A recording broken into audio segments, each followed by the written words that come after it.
Halo, perkenalkan nama saya Nurfian Santrialim, NPM saya 1910306009. Saya dari Prodi S1 Pendidikan Matematika Universitas Tidar Magelang. Ada yang tahu apa itu angin puting beliung? Kalau kalian semua belum tahu apa itu angin puting beliung, mari kita cari tahu sahabat. Ayo kita lakukan pencarian di Google. Apa itu angin puting beliung? Berdasarkan bpbd.ntbprof.go.id, angin puting beliung adalah angin yang berputar dengan kecepatan lebih dari 63 km per jam yang bergerak secara garis lurus dengan lama kejadian maksimum 5 menit. Orang awam menyebut angin puting beliung adalah angin lesus. Di daerah Sumatera disebut angin bohorok dan masih ada sebutan lainnya. Lalu apa sih gejala awal bencana angin puting beliung itu?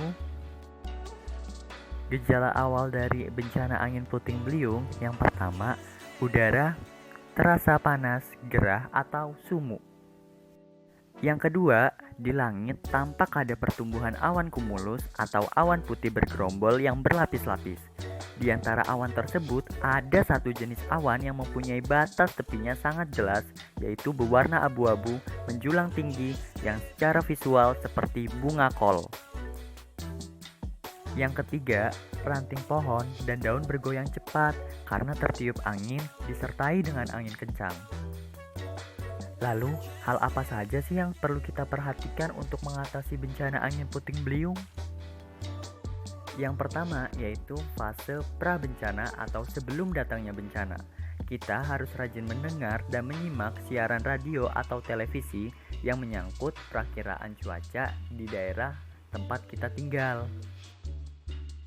Yang kedua, waspadalah terhadap perubahan cuaca yang terjadi.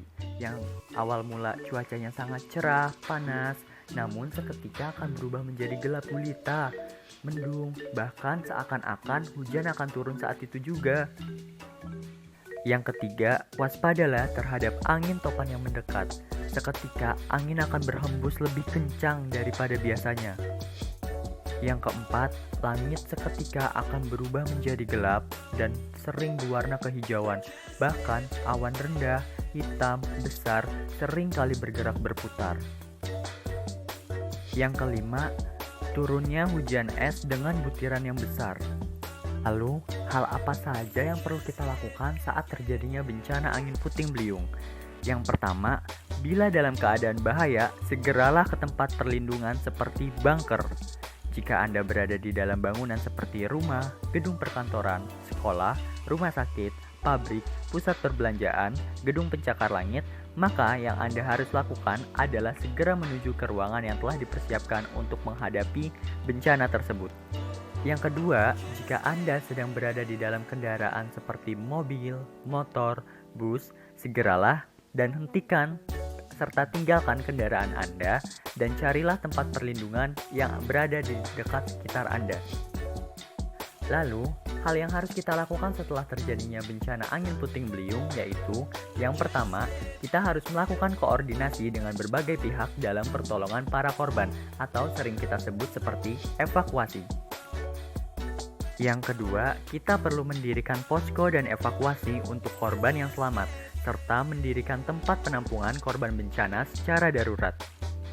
Yang ketiga, kita perlu melakukan koordinasi bahan bantuan dan melakukan evaluasi pelaksanaan pertolongan dan perkiraan kerugian material.